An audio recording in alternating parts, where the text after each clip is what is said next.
Now to the second part of our exclusive interview with new Rangers boss Michael Beale. Yesterday we brought you his thoughts on leaving QPR and joining Rangers. He's also been speaking about the transfer window and the future of a number of his players. The likes of Ryan Kent and Alfredo Morelos, contract situation not sorted yet. Is that something you want to address right away so you know where you stand and this team stands and where they stand going forward? I think that's ongoing. Certainly I'll get to have an opinion on that, but that's been ongoing. They're two players that I worked well with previously. I've obviously known Ryan and his family since he was 14, so there's a strong relationship there built over trust over 10 years. And when I was here previously, they were both excellent, in different ways. In Alfredo in terms of the goals he scored, and Ryan in terms of the way that he entertained people and got on the ball and took the game to the opponents. I think they're capable of more than they're showing right now. That's fair to say, but there'll be reasons, they'll have their own reasons for that, and we're working away at it, but I trust both players. And we've played this out as a club before with Connor Goldson and his contract situation. And sometimes if a player wants to see and they want to take the time, there's no problem. It's fine, you sign the contract, we keep talking. I think the option's both ways with both players as well. It's not just the cards ain't in Ryan and Alfredo's hands, if you like. We also want to create a stronger Rangers moving forward, with or without those players, ideally with them.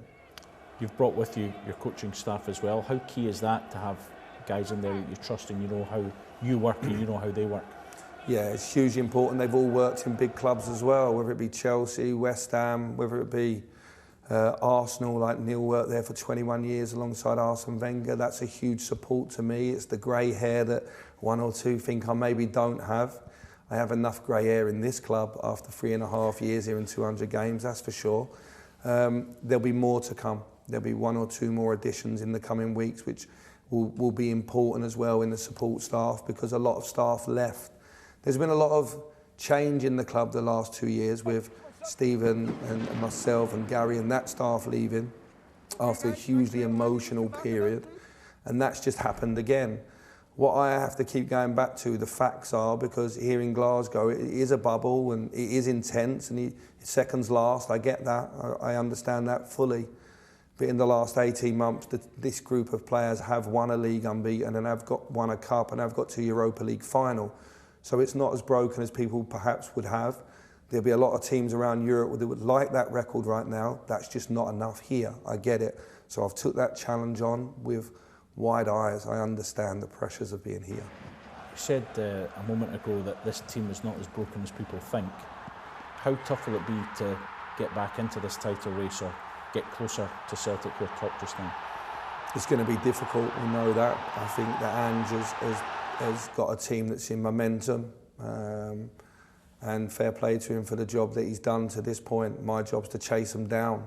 The player's job is to chase them down. That's a mentality shift in terms of how we look at things, because when I left here we were the one in front. So now the mentality's shifted and we have to chase them down. It starts with winning all the other games. It doesn't start with the games against them, and we have to get closer. The most important thing right now is we have to reconnect with our fans in terms of the way that we play. I think that's really, really important. In the statement, the chairman, Douglas Park, said he'll support you and Ross Wilson in terms of getting this job right.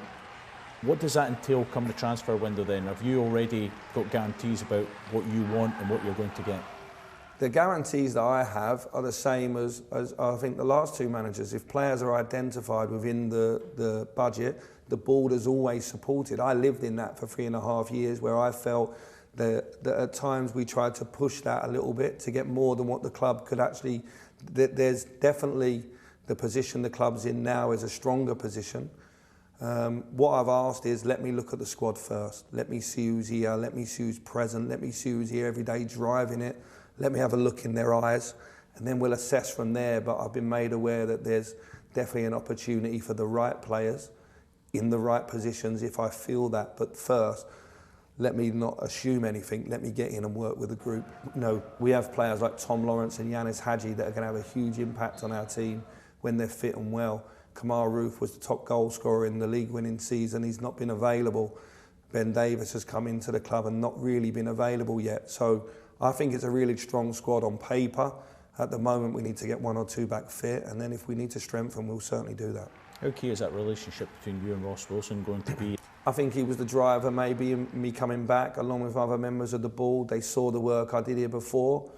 They saw that I was moving towards being a manager. As I say, the job that Steven did here was incredible. Like, he was the boss, then Gary, then myself. But they obviously saw something in me to invite me back, and that gives me confidence to come in and do the job. Me and Ross have always had a huge positive relationship because we have a massive enthusiasm for the game, and we're almost like football nerds. We watch every game on the TV, we know all the players, and so we have that in common, and we won't stop, you know, night and day to push this club forward. Well, Jamie Carragher knows Beale well and believes he'll be under no illusions about the size of the task. Yeah, it was obvious at some stage he was going to take that step from QPR. There was a lot of talk this season that he would go to the Premier League, but obviously the ties he's got with the Glasgow Rangers, being there a couple of years ago, being successful with Steven Gerrard, who was manager at the time. But it's obvious since he was at Liverpool's academy, Mick Beale, he's always wanted to have his own crack at it in management. He's made a great start at QPR, but it's a big jump to Rangers. It's a huge football club, but as I said, he's tasted that before. I'm sure he's well aware of how big it is.